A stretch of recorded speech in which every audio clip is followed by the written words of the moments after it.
کہ اس میں کن کن مراحل سے ہو کر آپ نے دین کے غلبے کا جو فرض منصبی آپ کے حوالے کیا گیا تھا اس کی تکمیل فرمائی۔ تو اس میں یوں سمجھیے کہ ایک مرحلہ تھا جو مکے میں طے ہو گیا، اور اصل میں 4 مرحلے تھے: دعوت، تنظیم، تربیت اور صبر محض۔ وہاں ہاتھ اٹھانے کی اجازت نہیں تھی۔ ہم پڑھ آئے ہیں، سورہ نساء میں آ چکا ہے کہ اس وقت حکم تھا کفو ایدیکم، اپنے ہاتھ بندھے رکھو، تمہارے چاہے ٹکڑے اڑا دیے جائیں، تمہیں زندہ جلا دیا جائے، تم کوئی انتقامی کارروائی تو دور کی رہی، مدافعانہ کارروائی بھی نہیں کرو گے۔ No raising of hands even in self defence. یہ 4 مراحل تھے جو چلتے رہے تاں آ کے ایک طرف تو حضور کے پاس جانثاروں کی ایک جماعت تیار ہو گئی جو سرد و گرم چشیدہ تھے، ہر طرح کے حالات میں سے گزر چکے تھے، سختیاں جھیل چکے تھے، قربانیاں دے چکے تھے، ان کے اخلاص مع اللہ میں کسی شک و شبے کی گنجائش نہیں تھی، ان کے دل جو ہیں خالص ہو چکے تھے اللہ کے لیے۔ اور دوسری طرف یہ کہ اللہ تعالیٰ نے ایک دار الہجرت کا انتظام کر دیا، کھڑکی کھول دی مدینہ کی طرف، ہجرت کا اہتمام ہو گیا تاکہ اہل ایمان کو وہاں سے نکال کر اور مدینے میں لے آیا جائے۔ اب یہاں سے اقدام ہو، اسی لیے ہجرت فرض کر دی گئی کہ اب تمام مسلمان یہاں آ جائیں۔ ظاہر بات ہے کہ ہجرت جو ہے وہ فلائٹ نہیں تھی، وہ کوئی فرار نہیں تھا، بھاگ کر جان بچانا نہیں تھا۔ مغربی مورخین تو اسی نام سے اس کو یاد کرتے ہیں۔ وہ تو اصل میں یہ تھا کہ ایک جگہ اگر اس کام کے لیے موضوع نہیں ہے تو کوئی اور بیس، آلٹرنیٹ بیس اگر مل جائے تو وہاں سے اپنا آفینسو جو ہے، آخری فیصلہ کن اقدام جو ہے وہاں سے لانچ کیا جائے۔ لہذا مدینہ میں آ کر حضور نے صلی اللہ علیہ وسلم صرف 6 مہینے لیے ہیں انٹرنل کنسالیڈیشن، کہ اب آپ آئے ہیں، نئے آئے ہیں، مہاجرین نئے آئے ہیں، تو ایک تو یہ کہ ان 6 مہینے میں آپ نے مسجد نبوی تعمیر کر لی، مرکز بن گیا، گورنمنٹ ہاؤس بھی ہو گیا یہ، اور پارلیمنٹ ہاؤس بھی ہو گیا، دارالندوہ بھی ہو گیا، دارالعلوم بھی ہو گیا، خانقاہ بھی ہو گئی، عبادت گاہ بھی ہو گئی، مرکز ہو گیا۔ ثانیاً آپ نے انصار اور مہاجرین کے اندر مواخات کرا دی، ایک انصاری ایک مہاجر بھائی بنا دیا۔ تیسرے یہ کہ آپ نے بہت بڑا کام یہ کیا کہ جو یہود کے قبیلے وہاں آباد تھے ان کو آپ نے ان کے ساتھ ایک معاہدہ کر لیا، جوائنٹ ڈیفنس آف مدینہ، میثاق مدینہ، مدینہ کی ایک مدافعت جو ہوگی وہ مشترک ہوگی۔ کوئی بھی حملہ آور آئے گا باہر سے تو مل کر مسلمان اور یہودی اس معاملے میں ایک ملت ہوں گے اور دفاع کریں گے مدینہ کا۔ بس 6 مہینے آپ نے اس کام میں لیے۔ 7ویں مہینے سے پھر آپ نے کچھ چھوٹے چھوٹے دستے بھیجنے شروع کر دیے، چھاپہ مار دستے سمجھ لیجئے،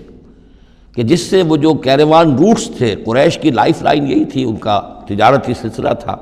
شام کی طرف قافلے جو جاتے تھے وہ بدر سے ہو کر گزرتے تھے، بدر کے قریب سے، اور بدر جو ہے مدینہ سے قریب تر تھا، مکے سے فاصلہ زیادہ ہے،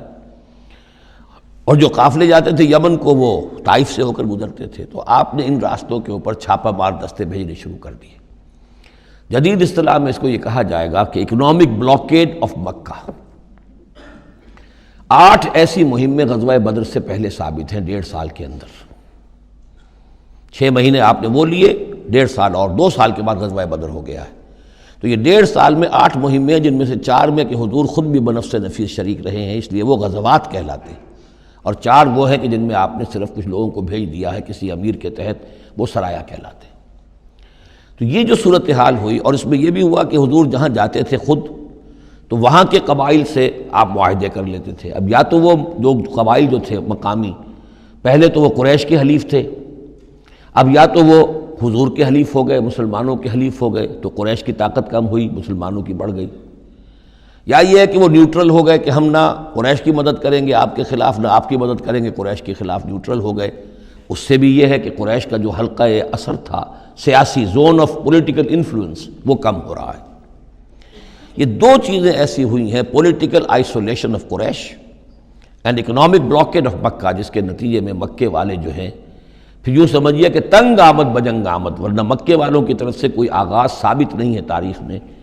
کہ حضور کے اور مسلمانوں کے مکے سے جانے کے بعد ان کی طرف سے کوئی ابتدا ہوئی ہو، کوئی انیشیٹو لیا گیا۔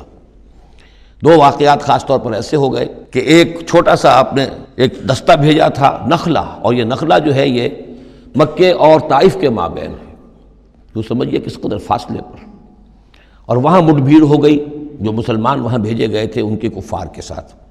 وہاں ایک مشرک مکے کا مارا گیا، ایک کو انہوں نے قید کیا، ساتھ لے آئے، کچھ سامان جو ان کا تجارت تھا وہ بھی لے آئے، وہ مال غنیمت سمجھ کر۔ تو حضور اگرچہ ناراض ہوئے کہ میں نے تمہیں لڑنے کا حکم نہیں دیا تھا، میں نے اس لیے بھیجا تھا کہ وہاں رہو اور قریش کی نقل و حرکت سے ہمیں مطلع کرتے رہو، لیکن اب سچویشن پیدا ہو گئی، گویا کہ یہ چاہے ارادہ تھا یا نہیں تھا، ڈی فیکٹو شکل یہی ہوئی کہ اقدام ہو گیا مسلمانوں کی طرف سے، اب آغاز ہو گیا مسلمانوں کی طرف سے۔ ادھر جب ابو سفیان لے کر جا رہے تھے بہت بڑا قافلہ شام کی طرف، تو حضور نے اس کا تعاقب کیا، لیکن وہ تیزی سے نکل گئے تھے۔ لیکن جب واپس آ رہے تھے اور 50,000 دینار کا سامان تھا ان کے قافلے کے اندر، بہت لدا پدا قافلہ، انہیں یہ خطرہ ہوا کہ اب پھر محمد صلی اللہ علیہ وسلم اور ان کے ساتھی کہیں لوٹیں گے ہمیں اور ہمارے اوپر حملہ کریں گے، روکیں گے ہمارا راستہ۔ تو انہوں نے یہ کی دوہری حکمت عملی کی کہ ایک تو یہ کہ ایک سوار بھیجا آگے تیزی کے ساتھ دوڑایا کہ مکے جاؤ اور کہو کہ ہمارے قافلے کو خطرہ ہے محمد سے صلی اللہ علیہ وسلم، لہذا مدد بھیجو۔ اور ادھر یہ کیا کہ وہ عام راستہ جو تھا جو بدر سے ہو کر گزرتا تھا اسے چھوڑ کر ساحل سمندر کے ساتھ ساتھ نیچے سے ہو کر وہ نکل بھی گئے۔ اب وہاں مکے میں یہ دونوں چیزیں بیک وقت پہنچ گئیں، ایک طرف وہ نخلا سے لوگ روتے پیٹتے چیختے چلاتے ہمارا آدمی مار دیا محمد کے آدمیوں نے، وہ آ گئے، ادھر سے وہ آ گیا جو ابو سفیان کا بھیجا ہوا تھا ایلچی کہ دوڑو دوڑو دوڑو تمہارا قافلہ محمد لوٹنے والے ہیں اور یہ ہے اور وہ ہے۔ بس وہ وار کرائی وہاں ہوئی اور 1,000 کا لشکر جو ہے وہاں پر پھر جمع کیا گیا اور 900 اونٹ فراہم کیے گئے اور 100 گھوڑوں کا ایک رسالہ تیار کیا گیا اور وہ لوگ مکے سے نکل آئے۔ یہ صورتحال ادھر ہو رہی تھی۔ ادھر یہ ہے کہ حضور صلی اللہ علیہ وسلم نے مدینہ میں پہلے تو یہ فیصلہ کیا تھا کہ اب یہ قافلہ واپس آنے والا ہے تو ہم اس قافلے کا تعاقب کریں، ابھی جنگ وغیرہ کا آپ کو گمان نہیں تھا، ابھی مدینہ ہی میں آپ نے یہ جو ہے اس ایسا ارادہ ظاہر کیا کہ جیسے پہلے بھی گئے تھے، جب قافلہ جا رہا تھا شام کی طرف تو تعاقب کیا تھا، ایسے جب آ رہا ہے تو اسے انٹرسیپٹ کریں۔ لہذا ایک تو مشاورت ہوئی ہے مدینہ میں، آیا چلنا چاہیے یا نہیں چلنا چاہیے، وہ میں بعد میں عرض کروں گا جب ہم آیتیں پڑھیں گے۔ پھر جب کچھ لوگ نکل آئے اور یہ نہیں سمجھا گیا تھا کہ کوئی جنگ ہونی ہے، کوئی بڑا لشکر آ رہا ہے، اس وقت تک اطلاع نہیں تھی، اسی لیے بس جو جس کے ہاتھ میں آیا، کسی کے پاس نیزہ تھا، کسی کے پاس کچھ اور تھا، تلواریں 8 تھیں، گھوڑے کل 2 تھے، وہ چل پڑے۔ چلو اس لیے کہ مسئلہ تو قافلے کا مسئلہ ہے نا، کوئی جنگ تو ہے نہیں، کوئی لشکر وشکر تو آ نہیں رہا۔ جب آپ کچھ سفر طے کر کے مقام صفرا تک پہنچ گئے تو وہاں وحی آ گئی اور آپ کو اطلاع بھی پہنچ گئی، اطلاع بھی پہنچ گئی کہ ابو جہل جو ہے 1,000 کا لشکر لے کر مکے سے چل پڑا ہے، اور وحی بھی آ گئی، اللہ نے بتا دیا کہ اے نبی اب یہ 2 شکلیں ہیں، جنوب سے مکے کی طرف سے ایک لشکر آ رہا ہے، کیل کانٹے سے لیس ہے، شمال سے قافلہ آ رہا ہے، اور میرا یہ وعدہ ہے کہ ان دونوں میں سے ایک ضرور تم کو دے دوں گا، تم کو فتح حاصل ہو جائے گی، یہ میرے اہل ایمان کو بتا دیجئے اور ذرا مشورہ کیجئے۔